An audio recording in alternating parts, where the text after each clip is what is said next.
కొనసాగుతుందంట. నిస్సిగ్గుగా అసెంబ్లీలో నిలబడి ఇంత అబద్ధాలు చెప్తుంటే ప్రతిపక్ష పార్టీగా ఉన్న తెలుగుదేశము ఒక్కసారంటే ఒక్కసారైనా బీజేపీ పార్టీ మనకి ఏం చేసింది అని నిలదీయలేకపోయారు.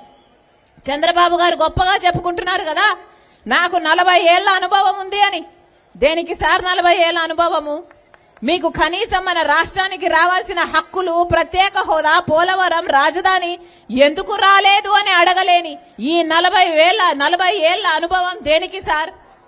కనీసం ప్రజల పక్షాన అబద్ధం చెప్పినప్పుడు అసెంబ్లీలో ఇది అబద్ధమని మీ వాళ్ళు లేచి నిలబడలేని, చెప్పలేని, ఈ దమ్ము లేని ఈ ప్రతిపక్ష నాయకుడిగా, ప్రతిపక్ష పార్టీగా మీరు కూర్చొని ఉన్నారంటే ఎందుకు సారు మీకు 40 ఏళ్ల అనుభవం అని అడుగుతున్నాం. ఒక పక్కేమో పాలకపక్షం బేషరతుగా నిస్సిగ్గుగా అబద్ధాలు చెప్పుకుంటూనే పోతుంది, ఇంకో పక్కేమో ప్రతిపక్షం వాళ్లకు భజన పాడుతున్నారు.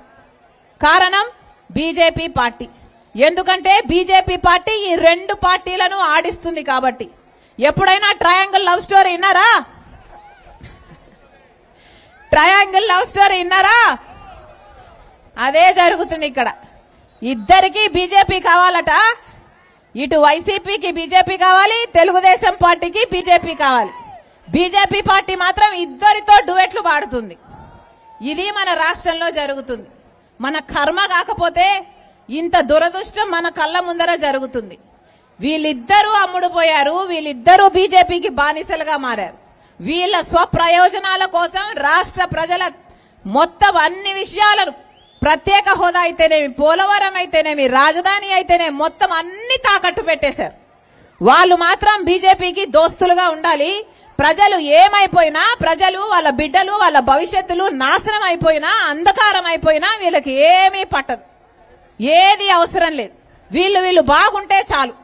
చంద్రబాబు గారేమో మొన్న ఢిల్లీకి వెళ్లి అమిత్ షా గారి కాళ్ళ మీద పడ్డారు. ఈయన వంగి వంగి దండాలు పెట్టారు. ఈరోజు జగన్ రెడ్డి గారు వెళ్లారు. ఈయన సాష్టంగా పడ్డాడు. ఎందుకని? ఏం అవసరం ఉందని? ఎందుకు ఈ బానిస బతుకులు? మనకి ఏం చేశారని ఈ బానిస బతుకులు? మీరు బానిసలు కావడమే కాకుండా మన ఆంధ్ర రాష్ట్ర ప్రజలు కూడా బీజేపీ పార్టీకి బానిసలు కావాలా? పోనీ మనకు ఒక్క సాయమైనా చేస్తే మనం వాళ్ళకు లొంగిపోయినా అర్థం ఉంది. ఒక్కటంటే ఒక్కటి, 10 వాగ్దానాలుంటే, 10 హామీలుంటే మనకు 10లో కనీసం ఒక్కటైనా సాధించుకున్నారా అంటే 10 సంవత్సరాలు ఇద్దరు 5 సంవత్సరాలు ముఖ్యమంత్రిగా ఉన్నారు. కానీ ఒక్కటంటే ఒక్క హామీ కూడా తెచ్చుకోలేకపోయాం, ఒక్కటి కూడా సాధించుకోలేకపోయాం. 10 సంవత్సరాల కింద ఎక్కడ గొంగలి వేశామో అక్కడే ఉంది. ఒక్క మెట్టు కూడా అభివృద్ధి లేదు. మరి మన బిడ్డల భవిష్యత్తు కథ ఏమిటి? వాళ్ళకు ఉద్యోగాలు ఎలా వస్తాయి?